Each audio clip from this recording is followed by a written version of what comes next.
Assalamualaikum warahmatullahi wabarakatuh. Hamdan wa syukron lillah amma ba'du. Ikhwani fillah, pertama-tama kita panjatkan puja dan puji kehadirat Allah Subhanahu wa taala yang maha agung, dan kita bersyukur kepada Allah Subhanahu wa taala atas apa yang telah diberikan Allah Subhanahu wa taala kepada kita semua. Dan semoga Allah Subhanahu wa taala memberikan rezeki kepada kita dari pintu mana saja, dari arah mana saja yang Allah Subhanahu wa taala kehendaki. Ikhwani fillah yang dirahmati Allah Subhanahu wa taala, marilah kita merefreshingkan diri kita, otak kita, pikiran kita dengan mendengarkan kisah perasaan takutnya Sayyidina Umar radhiyallahu anhu kepada Allah Subhanahu wa taala.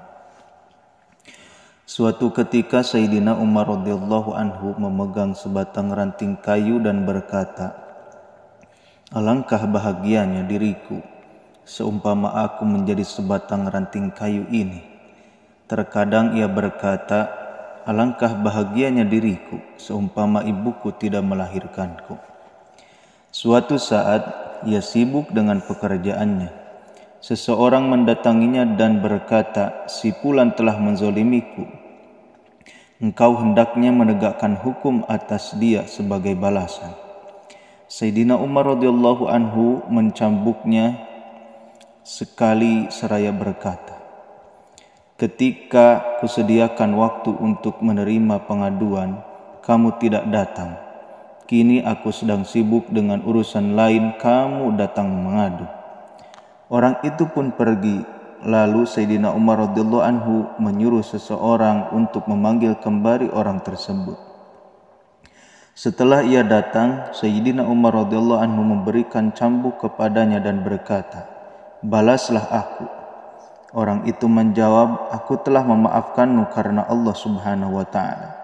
Sayyidina Umar radhiyallahu anhu segera pulang ke rumahnya dan mengerjakan sholat 2 rakaat. Lalu ia berbicara kepada dirinya sendiri, "Hai Umar, dahulu kamu rendah. Sekarang Allah Subhanahu wa taala meninggikan derajatmu. Dahulu kamu sesat, kemudian Allah Subhanahu wa taala memberimu hidayah.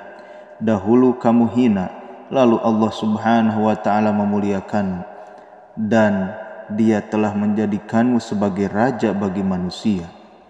Kini telah datang seorang laki-laki dan berkata, aku telah dizolimi. Tegakkanlah hukum atas orang yang menzolimiku." Tetapi kamu justru mencambuknya. Kelak pada hari kiamat, apa jawabanmu di hadapan Rabb? Lama sekali Sayyidina Umar radhiyallahu anhu mencela dirinya sendiri.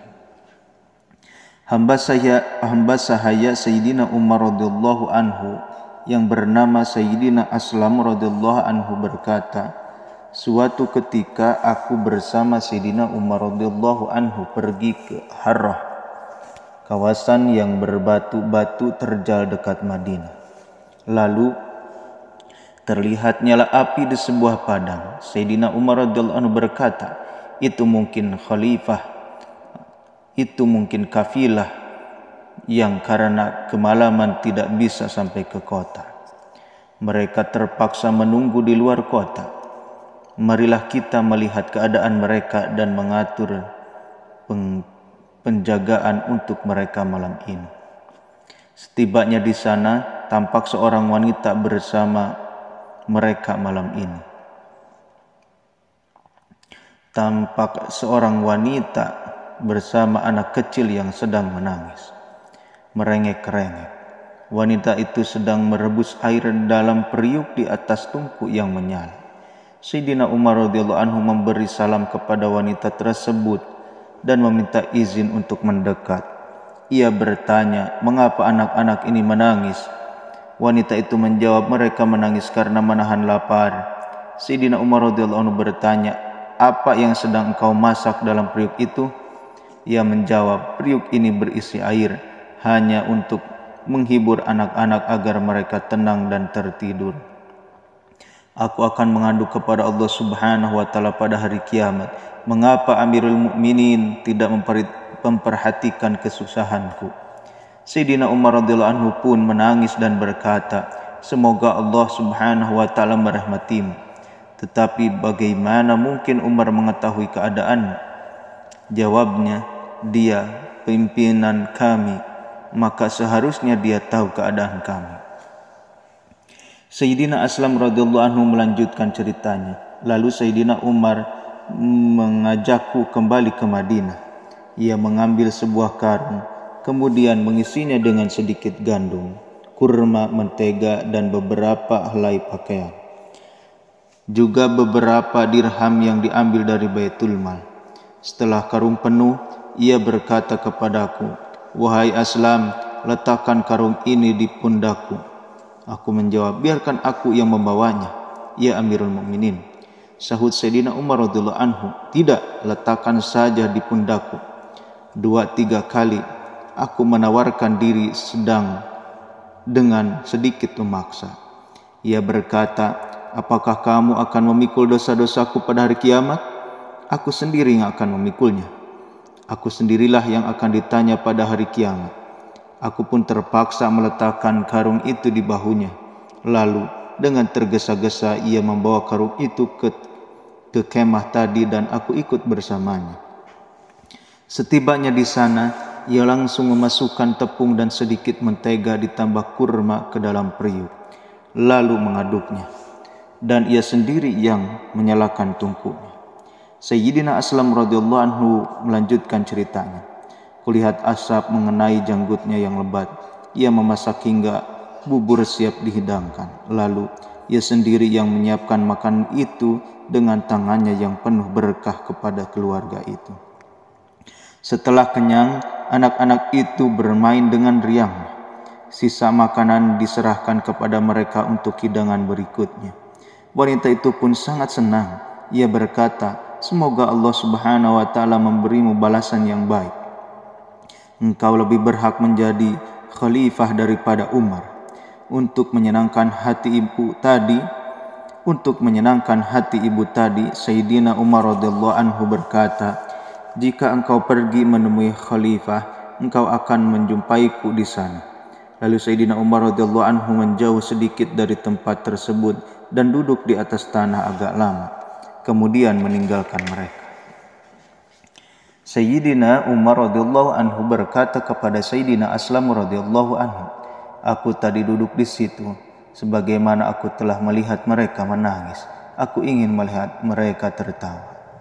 Dalam salat subuhnya, kebanyakan beliau membaca surat-surat Al-Quran yang panjang, di antaranya surat Al-Kahfi, Toha, dan surat lain, sambil menangis terisak-isak, sehingga suara tangisannya terdengar hingga beberapa shaf. Suatu ketika Sayyidina Umar radhiyallahu anhu membaca surat Yusuf dalam salat subuhnya ketika sampai di ayat qala innama asku bathi wa huzni ilallah. Yaqub menjawab, sesungguhnya hanya kepada Allah aku mengadukan kesusahan dan kesedihanku. Sayyidina Umar radhiyallahu anhu menangis terisak-isak sampai habis suaranya. Terkadang ia terus membaca Al-Quran sambil menangis di dalam tahajudnya hingga jatuh sakit. Inilah perasaan takut seseorang kepada Allah Subhanahu wa taala yang namanya sangat ditakuti oleh raja-raja besar. Setelah 1350 tahun berlalu, kebesarannya masih tetap diakui. Adakah hari ini seorang raja, pemimpin atau pejabat biasa? Adakah hari ini seorang raja, pemimpin atau pejabat biasa yang bersikap seperti itu kepada rakyatnya? Hadirin yang dirahmati Allah Subhanahu wa taala, kita telah mendengarkan kisah Sayyidina Umar bin Khattab.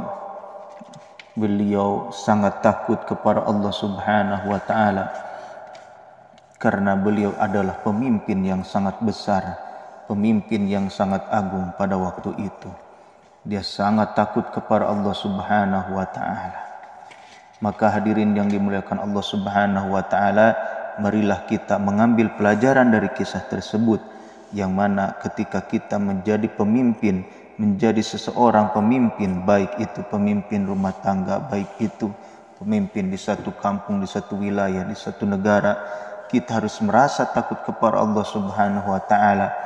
Terus menerus kita menangis, merengek kepada Allah Subhanahu wa taala agar Allah Subhanahu wa taala selalu memberikan maghfirahnya, ampunannya kepada kita semua. Billahi taufiq wal hidayah. Wassalamualaikum warahmatullahi wabarakatuh.